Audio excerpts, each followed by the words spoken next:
So we are following breaking news this morning. WNBA star Brittney Griner has pleaded guilty to drug charges in a Russian court. State media reports Griner admitted to bringing a cannabis oil into the country, but said that she did not intend to break the law. She has been in Russian custody since February. So Ed O'Keefe has been following all of this from the White House. Ed, President Biden has come under some criticism because of the way he's handled this case so far. What is the White House saying this morning?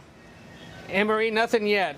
They have resisted talking about details of these cases, of course, because they are concerned about the potential to jeopardize the status of the person involved. In this case, we have reached out, but they have not responded. Remember, it was just yesterday that the president spoke with Whelan, Griner, the wife of Brittney Griner, finally, after Whelan Griner had said on CBS Mornings that she hadn't heard from the president despite this situation.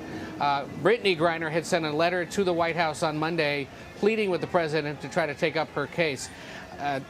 Experts who track these kinds of cases, remember there are dozens of them around the world involving Americans either wrongfully or unjustly detained, and yes, there are differences in terms of legality on that, say that what she may have done here is pleaded guilty and made clear in court that she had no intention of committing a crime to try to get some kind of a lesser sentence, or to leave open the possibility that there may be some kind of a deal underway between the United States and Russia to swap prisoners and make that happen in the coming days or weeks.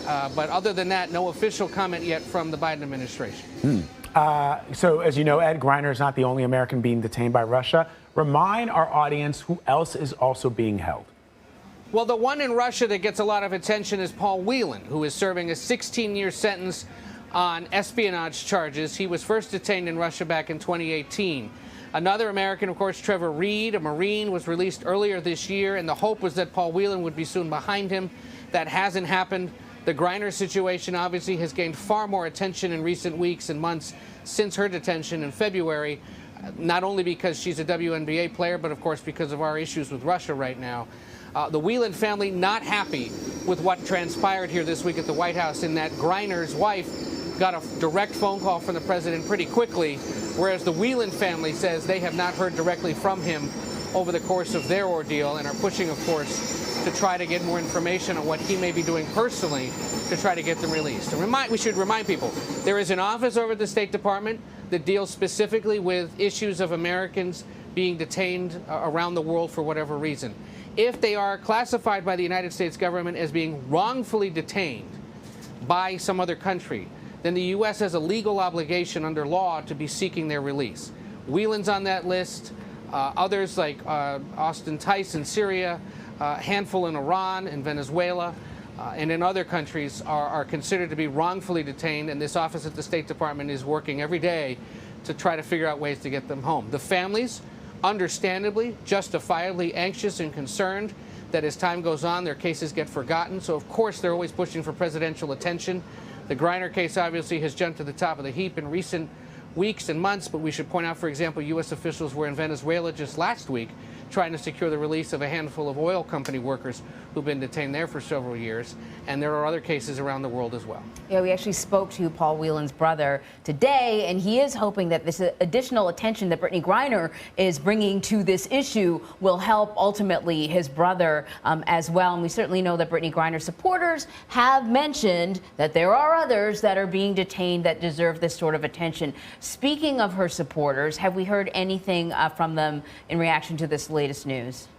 Not directly from her wife or from her family, but others who are involved in these cases are the ones that signaled that what may have gone on here this morning in that Russian court was designed to try to get her a lesser sentence or to get her into some kind of an agreement that gets her sent home. But those that have tracked this have said, look, she is obviously showing quite good courage and poise under fire by writing that letter to the president, by understanding that given her background in professional sports and the platform that invites, she has an opportunity here to not only draw attention to her case, but to those of others, and her family obviously is now doing that in coordination, especially with the Whelan family, but others who remain or are awaiting more information.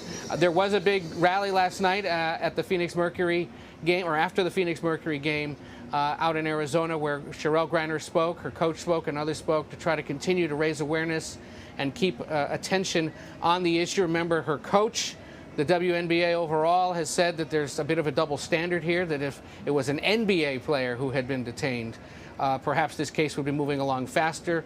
Obviously, the White House heard that criticism and has spent some time this week on the phone with her, as have other administration officials. The Secretary of State, the National Security Advisors, those at the State Department that work on this have been in constant contact with her family as they work on this and so many other cases around the world. All right, Ed, thanks very much. Appreciate it. Take care.